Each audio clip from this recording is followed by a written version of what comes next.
গল্প বেপরোয়া। আমার বন্ধু কবিতাকে যখন প্রথম দেখি তখন তার বয়স ছিল মাত্র 7। মুখচোরা লাজুক স্বভাবের মেয়ে ছিল কবিতা। চতুর্থ শ্রেণী পাশ করে পঞ্চম শ্রেণীতে নতুন স্কুলে ভর্তি হই। সবার মতো আমারও একটু সময় লাগছিল একটু থিতো হতে, কিন্তু কবিতার সে সময় ছিল দীর্ঘ। পড়াশোনায় বেশ ভালো ছিল সে, ভীষণ শান্ত আর চুপচাপ মতো থাকতো সর্বদা। পড়াশোনায় ভালো হলেও কখনো তাকে উঠে দাঁড়িয়ে পড়া বলতে দেখিনি। টিফিনের সময় ক্লাসে না থেকে কোনো একটি নিরিবিলি জায়গায় গিয়ে খাবার খেত। ঝগড়া অশান্তি এসব থেকে দূরে থাকতো সর্বদা। তাই যে যা বলতো তাই মেনে নিত। যেমন এক নিরীহ পশু তার মালিকের আদেশ সর্বদা মেনে নেয়, ঠিক সেই রকম। একবার কর্মশিক্ষার ক্লাসে প্রত্যহের ন্যায় সেদিনও আমি কাজ করে যাইনি। লেখাপড়া জোরে জোরে করলেও এইসব আমার কোনো কালে ভালো লাগতো না। তাই শাস্তি পেয়ে ক্লাসের বাইরে দাঁড়িয়ে আছি। কবিতা একটি রুমাল, সুতো আর সূচ নিয়ে আমার কাছে এলো।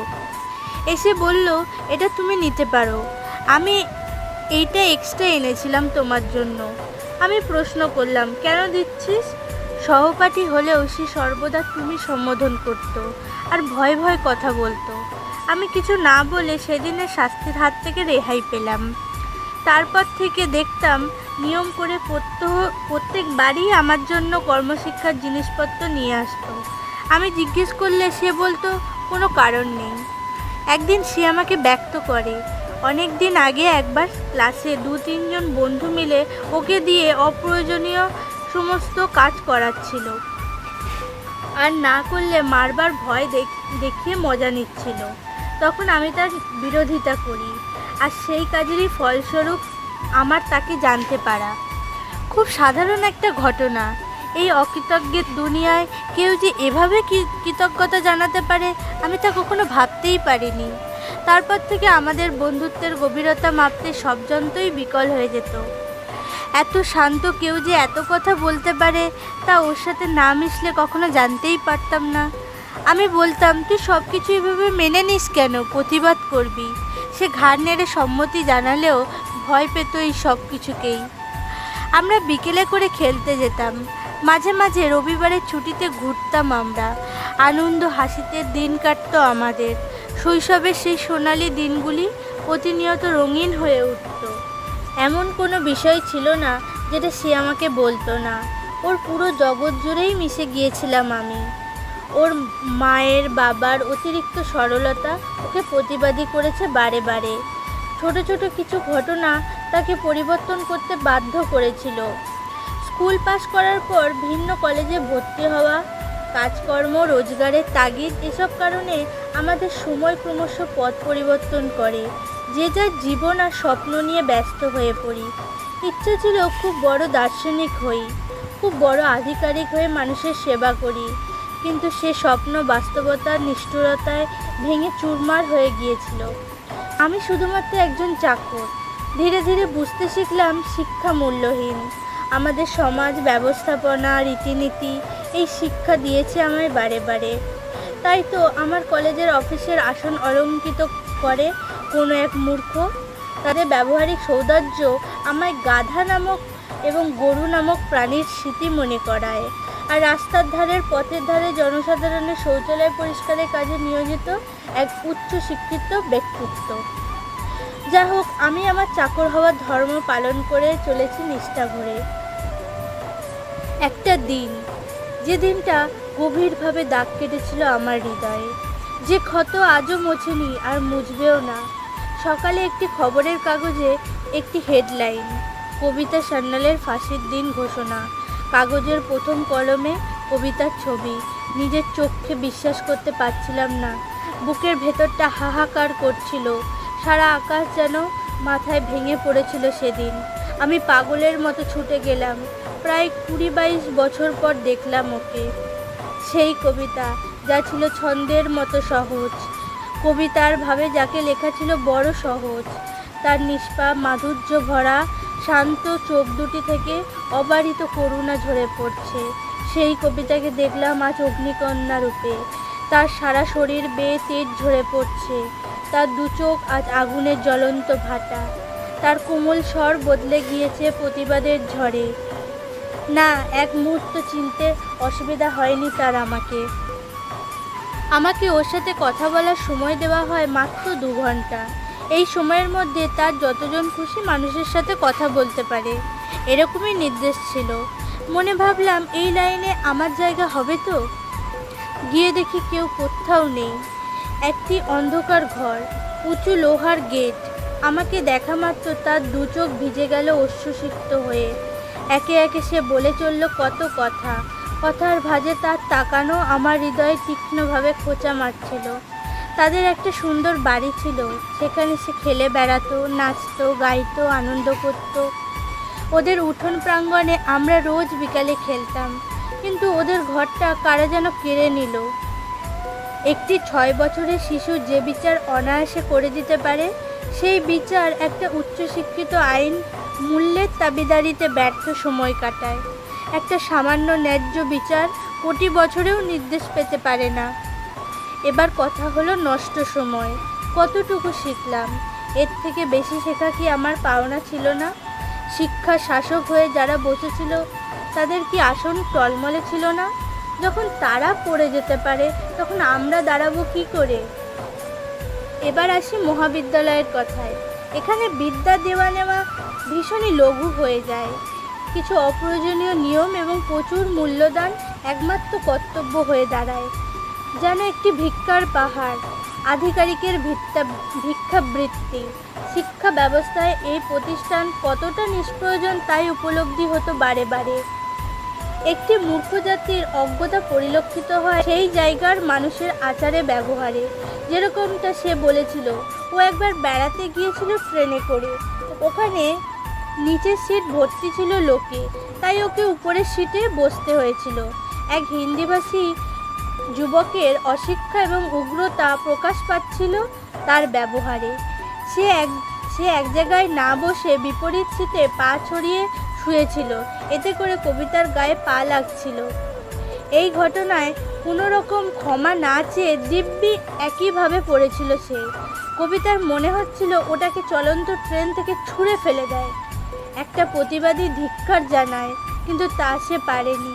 তার অন্য রাজ্যের মানুষের প্রতি আতিথেয়তার মনোভাব আর নিজের ভদ্র স্বভাব, সুশিক্ষা, সুন্দর রুচি, তার মা বাবার সরলতা তাকে চুপ করিয়ে দিয়েছিল। বারে বারে ওর সাদাসিধে স্বভাব এবং ভালো মানসিকতা, তাকে পরোপকারী স্বভাব তাকে এইভাবে চুপ করিয়ে দিয়েছে, যা একটি কারণ হয়ে উঠে এসেছে আজকের এই পরিণতিতে।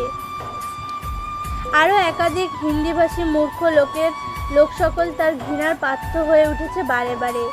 যে দেশকে সে সর্বোচ্চ আসনে দেখতে চেয়েছিল, এই রকম ল্যাংড়া, প্রতিবন্ধী, অজ্ঞ, মূর্খ জাতি নিয়ে এগোবে কি করে রাষ্ট্র?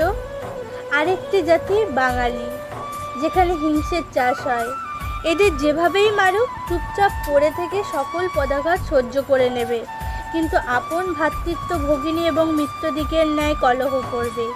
এ জাতি কর্মবিমুখতার শপথ গ্রহণ করেছে। পূর্বপুরুষে রেখে যাওয়া ইমারত আর মূল্য সকলের ভারে অহংকারী হয়ে পড়ে। নিজেদের ব্যর্থতাকে তারা এই সকল দিয়ে আচ্ছাদিত করে।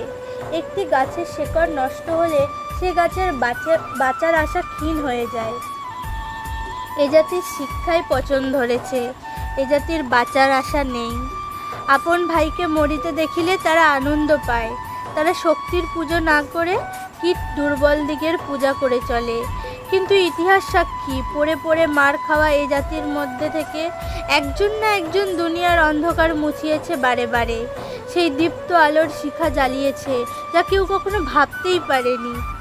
যে কোনো বড় কাজ, বড় সিদ্ধান্ত, অত্যাধুনিক আবিষ্কার, দারুণ কিছু চমক, সামনে অথবা পিছনে একজন না একজন ভারতীয় মাথার পরিশ্রম। সে আর একটা কথা বারবার বলে পূর্ব উল্লেখিত হিন্দিভাষী যুবককে সামনে রেখে, তা হলো মায়ের শিক্ষা। যত দামি উচ্চবিত্ত শিক্ষালয় শিক্ষা গ্রহণ করুক, সে শিশু মানুষ হবে শুধুমাত্র মায়ের শিক্ষায় আর সামাজিক নিয়ম নীতিতে। আর এ জাতির নারী শিক্ষাকে অবহেলা করে নিজেদেরকে পিছিয়ে রেখেছে বিশ্বের দরবারে, আর নিজেরা তলিয়ে যাচ্ছে অসফলতার গভীর অন্ধকারে। কবিতা মাঝে একটু থামে, কি যেন চিন্তা করে, আবার বলে চলে। সে তো সোজা পথেই হাঁটতে চেয়েছিল, এক যোগ্য কর্মজীবন, ছোট ছোট স্বপ্নে সফল হওয়া আর নিজের দেশকে অগ্রগতির আসনে প্রতিষ্ঠিত দেখা। কিন্তু তার এসব স্বপ্ন চূর্ণ হয়েছিল বাস্তবতার এবং বিকৃত শাসনের রীতিনীতিতে। সে পেয়েছিল গেরুয়া রঙের বস্ত্রধারী এক নীচ আত্মার দর্শন।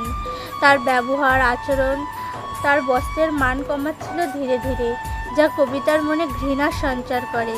তবে অত্যাধুনিক সজ্জায় সজ্জিত সামাজিক আবর্জনার মাঝে সে এক মহাপুরুষের দর্শন পেয়েছিল। তার স্পষ্ট বক্তব্য, শান্ত নিশ্চল তীক্ষ্ণ দৃষ্টি, যা কিনা মনে প্রশান্তির সঞ্চার করে। সেই ভবিষ্যতের অগ্রদূত সেদিন কবিতাকে শ্রেষ্ঠত্বের মন্ত্র শিখিয়েছিল, সফল নেতৃত্বের অধিকারিণী হওয়ার প্রেরণা জুগিয়েছিল। তার কথা আর একদিন বলবো বলে একটু থামলো, মুখে তার এক ব্যঙ্গের হাসি। মনে মনে ভাবলো, যার কাছে কাল নেই সে আবার ভবিষ্যতের জন্য কথা জমিয়ে রাখতে চায়। আর একটা কথা সে আমাকে বারবার বলছিল, কখনো অজ্ঞ লোকের সাথে কাজ করার, আলোচনা করার সাহস দেখিও না, তাহলে তারা তোমাকে টেনে নিয়ে যাবে মূর্খামির নর্দমায়। এবার আসি ওর বাবা যখন অসুস্থ হয়েছিল সেই দিনের কথায়। সেদিন সে অর্থের অভাবের মূল্য বুঝেছিল, তাচ্ছিল্য কাকে বলে বুঝেছিল। ডাক্তারদের তার তুলনা করতেও ইচ্ছে করেছিল শ্লথদের সাথে। তাদের আচরণ তাকে মনে করিয়েছিল ব্রিটিশ শাসন। নার্সদিগের ব্যবহারের নিচতা সে বলার ভাষা খুঁজে পাচ্ছিল না। তার ইচ্ছে করছিল তোলপাড় করে দেয়, সব লণ্ডভণ্ড করে দেয়, কিন্তু আবারও সে পারেনি। অন্যের ঘরে ভাড়া থাকার তিক্ত অভিজ্ঞতা বর্ণনা করার শব্দের অভাব পড়ছিল তার বারে বারে। না বলা এরকম শত শত ছোট ছোট ঘটনা তাকে বানিয়েছিল ইস্পাত সম শক্ত, যাকে ভাঙা কারো সাধ্য ছিল না। এক সময়ের এই ভীতু মেয়েটি একটি স্বেচ্ছাসেবী দল বানায়, তাও ভেঙে যায় নিমেষে। শেষে গিয়ে স্লোগান তোলে, কুশিক্ষার থেকে অশিক্ষা ভালো। সে নষ্ট সময় নামে একটি বই লেখে, যেখানে কলেজ জাতীয় সমস্ত রকম শিক্ষা প্রতিষ্ঠানের নিষ্প্রয়োজনের দাবি জানায়। সে ওপরের দিকে তাকায়, দেখে সেখানে সব মূর্খেরা, অজ্ঞেরা, নীচরা বসে আছে। সে নিচের দিকে তাকায়, দেখে যে সেখানে জ্ঞানীরা, পূজ্যেরা, প্রজ্ঞাবান শ্রেণীর বাস। এই অপদার্থের দুনিয়ায় তার আর কিছুই সুন্দর, মঙ্গলময় মনে হয় না। ধীরে ধীরে সে অপরাধমূলক কাজকর্ম, ছিনতাই, লুটজাত এই ধরনের কাজ করতে শুরু করে। এর ফলে তার কাউকে মারতেও বাধ্য না। তার ভেতরের চিৎকার, প্রতিবাদ, যুক্তি, অধিকার বিবর্তনস্বরূপ এইসব অন্যায় কাজ, যার মূল্য চুকিয়েছে সে বারে বারে। না, সে পারেনি বাকিদের মতো পড়ে পড়ে মার খেতে। না, সে পারেনি মুখ বুজে সব সয়ে নিতে। আজ সে সব হারিয়ে বসে আছে। মা, বাবা, আত্মীয় স্বজন, বন্ধু বান্ধব, তার মনে কোনো খেদ নেই, কোনো অপরাধ নেই, কোনো গ্লানি নেই। তার সারা শরীর রাগে ফুঁসছে, তার দু চোখ দিয়ে আগুন ঝরে পড়ছে। সে সমস্ত নিয়মকে পদাঘাতে ভাঙতে চেয়েছিল, বুড়ো আঙুল দেখিয়েছিল বিচার ব্যবস্থাকে। এক শিশু যে বিচার অনায়াসে করতে পারে, তা এই ব্যবস্থাপনার মিথ্যা শিক্ষায় শিক্ষিত লোকেদের যুগ যুগ পার হয়ে যায়। যখনই সে গলা চড়িয়েছিল তখনই তার কণ্ঠ রোধ করার চেষ্টা হয়েছিল। বলা শেষ করে তার হাসিতে কেঁপেছিল সেদিন এ পৃথিবী। তার হেসে গড়িয়ে পড়া মানবজাতির সর্বনাশের ইঙ্গিত দিচ্ছিল বারে বারে। ফুল সম তার সেই হাসি আজ বিভীষিকাময় ভয়ঙ্কর প্রতিধ্বনির ঝঙ্কার তুলেছিল। সে দুহাত জোর করে নমস্কার করেছিল পূর্বে উল্লেখিত সেই মহাপুরুষ নামক মানবরূপী দেবতাকে উদ্দেশ্য করে, এই পথের সন্ধান দেওয়ার জন্য। না হলে কেঁচোর মতো পড়ে থাকতে হতো ভেজা মাটিতে। আমাদের কথা বলার অনুমতিপ্রাপ্ত 2 ঘন্টা বদলেছিল 4 ঘন্টায়। কথা শেষে সেই নীরবতা, কত কথা বলছিল তা ব্যক্ত করার ভাষা খুঁজে পাচ্ছি না। প্রায় 17 দিনের অক্লান্ত পরিশ্রমের ফল পেলাম শেষে। পৃথিবীর সব ভুলে শুধু একটি মাত্র লক্ষ্য ছিল আমার, কবিতাকে মুক্ত করা। নাওয়া, খাওয়া, ঘুম সব বিসর্জন দিয়েছিলাম। ওর কাজের জায়গাগুলোতে, ওর কাটানো স্থানগুলোতে গিয়ে গিয়ে অনেক তথ্য সংগ্রহ করে জমা করলাম। আমার বিশ্বাস ওর সকল খারাপ কাজের পেছনে কোনো না কোনো মহৎ উদ্দেশ্য নিশ্চয়ই ছিল। তাই হলো, ওর একটা একটা অন্যায় কর্মের পেছনে ছিল লক্ষ লক্ষ মানুষের মুখের হাসি। ওর কর্মপদ্ধতি ভুল ছিল, কিন্তু উদ্দেশ্য ভুল ছিল না। সঠিক তথ্য ছাড়া কাউকে দেশে থাকতে দেওয়া এবং প্রবেশ করতে দেওয়া নিজের শরীরে ভয়ানক রোগ পুষে রাখার সমতুল্য। যে ঘটনার পরিপ্রেক্ষিতে তার আজ এই পরিণতি, সেটা না হলে এই দেশকে ভয়ানক এক আক্রমণের শিকার হতে হতো। কবিতা যাদের মেরেছিল তারা ছিল বহি অনুচর। এদের খবর সংগ্রহের জন্য পাঠানো হয়েছিল, যার ফল ভুগতে হতো দেশকে। তবে এমনটা নয় যে সত্য শুধু বাইরে আছে। সঠিক জ্ঞানহীন অজ্ঞ দেশবাসী দেশের জন্য বেশি ভয়ঙ্কর, কারণ তাদের নির্ণয় করা কঠিন। এই ঘটনা সামনে আসার সঙ্গে সঙ্গে মানুষ কবিতার মুক্তির দাবির প্রার্থনায় অধীর হয়ে ওঠে। একটা শ্রেণীর লোক তো ওর সব কাজকে পরিপালন করে এসেছে, ওকে সমর্থন করে এসেছে বারে বারে। অনেক আলাপ আলোচনার পর কবিতাকে ছেড়ে দেওয়ার সিদ্ধান্ত গৃহীত হলো। সারা দেশ আনন্দে ফেটে পড়ল, চারিদিকে যেন উৎসবের ধুম। বিচার শেষে যখন তাকে কিছু বলতে বলা হলো, তখন সে ছিল মৌন। কোনো কথা, কোনো আর্জি, কোনো সমর্থন যেন তার কান অবধি পৌঁছাচ্ছিল না। সে তেমনি পাথরের মতো দাঁড়িয়ে, যেন তার সব ইচ্ছা শেষ হয়ে গিয়েছিল, সব আশা নিঃশেষ হয়ে গিয়েছিল। সে নিজের হয়ে একটা কথাও বলবে না, এটাই পণ করেছিল। সেদিন আমার ভীষণ অসহায় লাগছিল, যার জন্য আমরা এভাবে গলা ফাটাচ্ছি সে নিজেকে এইভাবে মেরে ফেলছে। কিছুদিন পর শুনি দেশবাসী কবিতাকে সর্বশ্রেষ্ঠ মন্ত্রিত্বের পদে অধিষ্ঠিত দেখতে চায়, কিন্তু কবিতা সে আবেদন উপেক্ষা করে ভক্তি ভরে। সে বলে, আমি সমাজসেবী হয়ে মানব ধর্মের কর্তব্য করে যাব, রাজ সিংহাসন আমার দরকার নেই। তাছাড়া সব কাজের জন্য যেমন একটি যোগ্যতার দরকার, তেমনি মন্ত্রিত্বর ক্ষেত্রেও একটি শিক্ষাগত যোগ্যতা বেঁধে দেওয়া দরকার এবং একটি নির্দিষ্ট প্রশিক্ষণ পদ্ধতি মেনে চলা উচিত। এমন মন্তব্য করে সে, যেটা তার নেই, কারণ বড় স্কুলে উঠে ও প্রথাগত শিক্ষার সমাপ্তি টানে। তাই সে মনে করে তার সে যোগ্যতা নেই। তার দীপ্ত রাঙা মুখখানি কত আভা মেশানো ছিল তার বর্ণনা করা ছিল বড় কঠিন। চারিদিকে শুধু তার নামের জয়ধ্বনি, তার মঙ্গলময় ভবিষ্যতের শুভেচ্ছা বার্তা। এরপর একদিন আমরা সেই বাড়িটিতে যাই, যেটা কেউ একদিন কেড়ে নিয়েছিল তার থেকে। ওটা আজ ও কিনে নেয়। পুরো বাড়িটাই এখন ওর। বাড়িটার ইট পাথর ছুঁয়ে দেখে, এদিক ওদিক অকারণে ছুটে বেড়ায় পাগলের ন্যায়। হঠাৎ আনমনে কোন অজানায় ডুব দেয়, হয়তো না ফেরা সে দিনের প্রতীক্ষা করেও।